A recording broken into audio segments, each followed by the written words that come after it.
In page 222 of Quranic Geography, Dan Gibson wrote about the birthplace of Islam. He said, "Described as the mother of all cities. This is a term which brings to mind either a large and impressive city or a city of great antiquity." Then he wrote a verse from the Quran.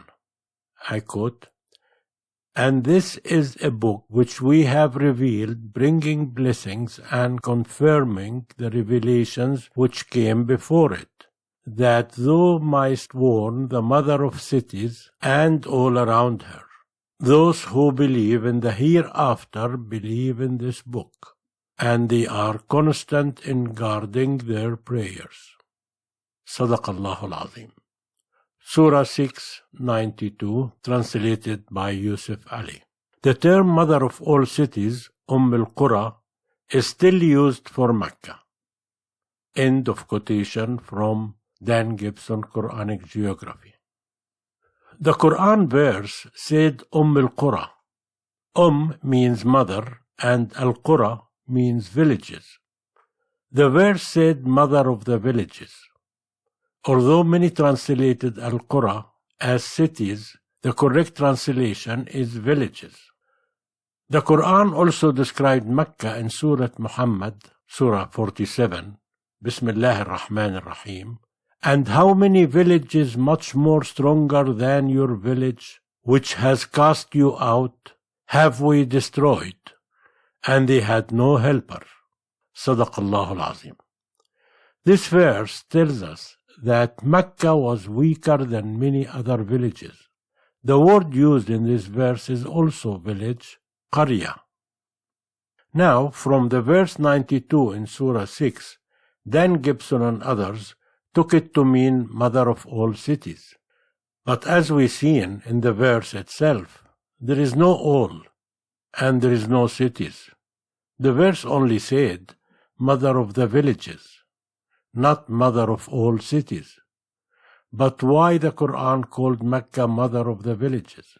Although it is less powerful than many others, because Mecca houses Al-Kaaba, the sacred shrine, to which many people, even before Islam, traveled to it every year to worship and to perform Hajj. In Quran Surah Al-Hajj, the pilgrimage, Bismillah ar-Rahman ar-Rahim, and remember when we designated for Ibrahim the site of the house, saying, do not associate anything with me and purify my house for those who perform tawaf, and those who stand in prayer, and those who bow and prostrate, and proclaim unto mankind the pilgrimage. They will come unto thee on foot and on every lean camel. They will come from every deep ravine. Sadaqallahu al-Azim. That's why Mecca held a high and honorable status among the other villages and towns within the surrounding regions. However, its religious importance was of domestic interest to the Arabs from the lands around it, but not of any interest to the Byzantine, Persian, and all other foreign nations. That's why they did not mention or write about it. Accordingly, village is not a city, and Mecca is less in strength and power than many other villages. Its importance came because of Al-Kaaba, the safe shrine, the sanctuary. That will explain why you do not find defensive walls around it, because during all its past histories, it was always a safe sanctuary, where fighting was forbidden. There were no temples, because Al-Kaaba was their place of worship. Why would you want to have a temple? You already have Al-Kaaba and its haram.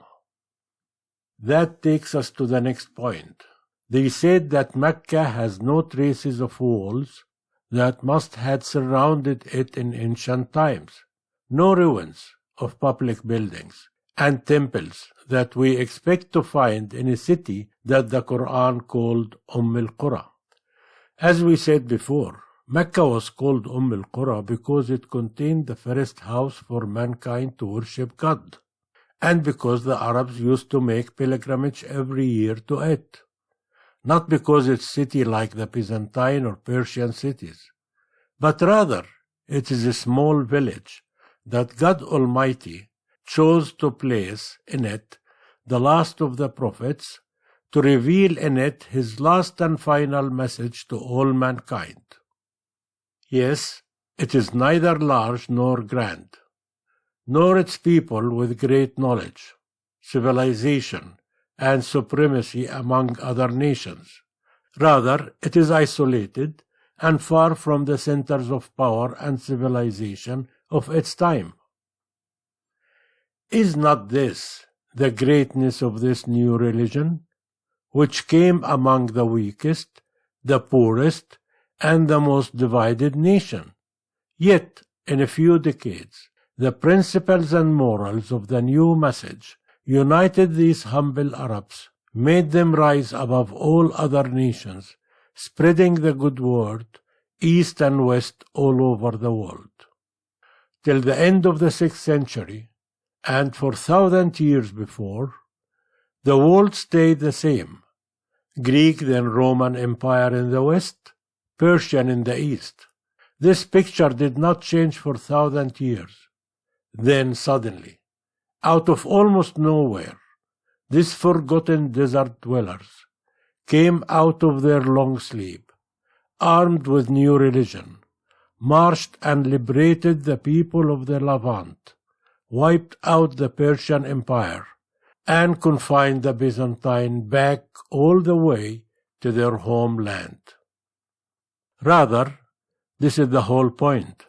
Dan Gibson, Tom Holland, and many others could not accept that this great religion is the one that put compassion and belief in the hearts of those desert dwellers and Bedouins, united them, so they came out of their isolation and astonished the world with the principles and values that they carried with them. They could not believe this simple fact, so they searched for a different explanation, because in their view, this is impossible to be the outcome of a new religion, considering they do not believe it is true. But to their despair, this is exactly what took place, because it is from God Almighty.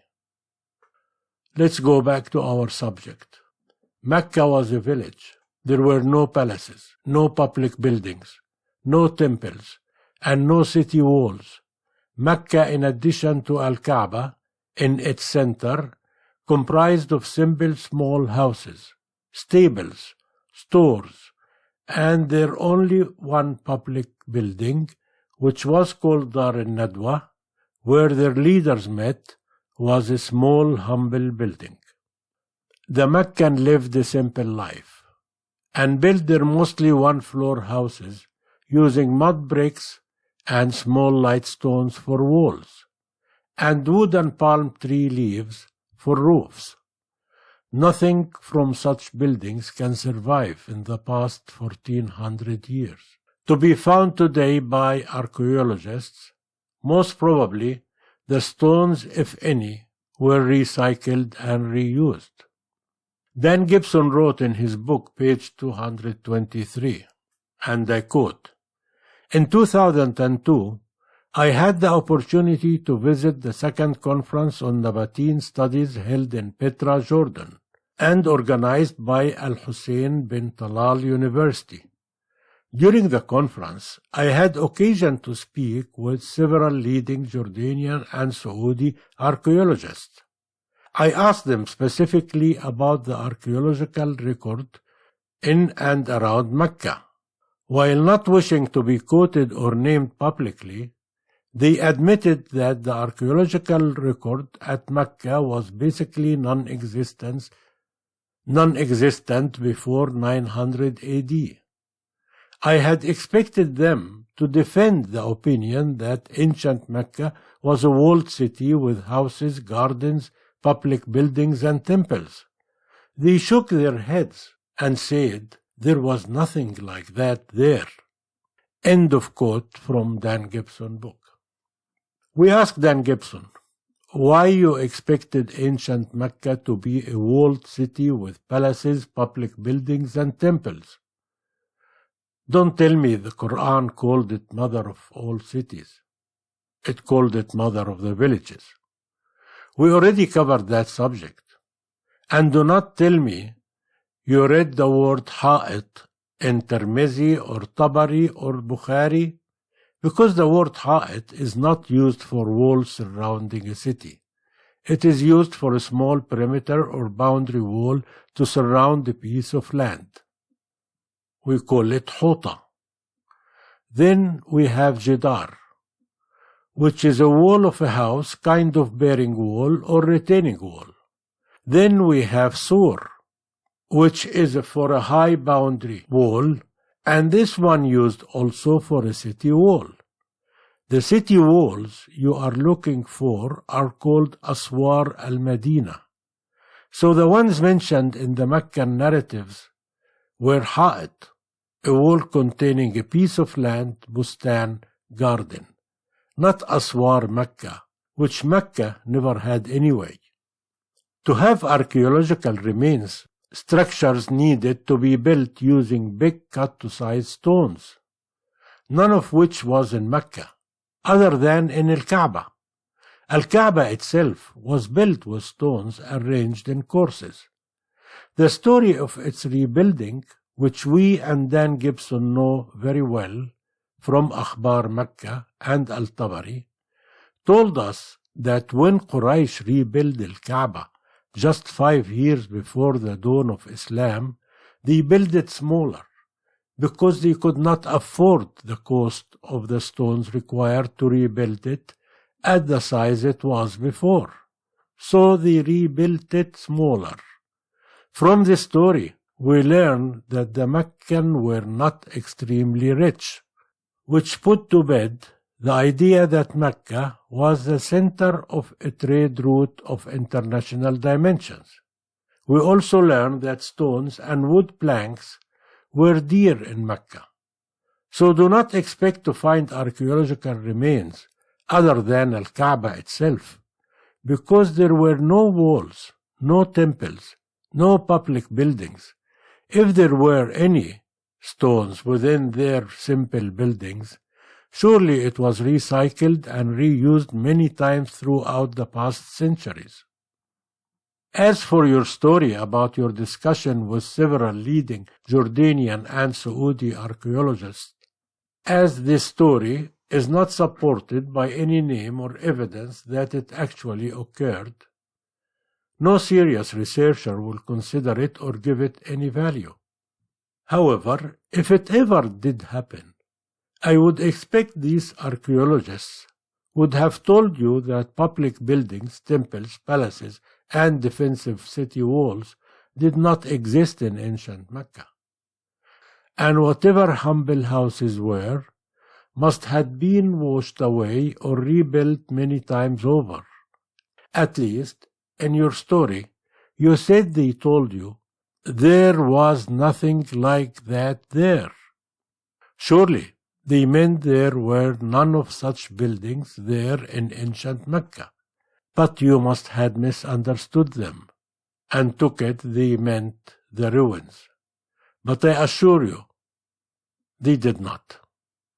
The Quran called it al-Qura, because the people of the other nearby villages and towns held it high above others, headed towards it to visit Al-Kaaba, the first masjid built for the people to worship Allah, which was raised by the Prophet Ibrahim and his son Ismail alayhum as-salam.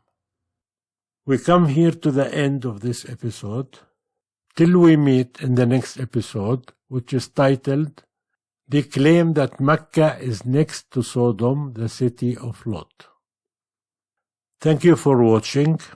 Please subscribe to this channel and share this video with your friends. Wassalamu alaikum wa rahmatullahi wa barakatuh.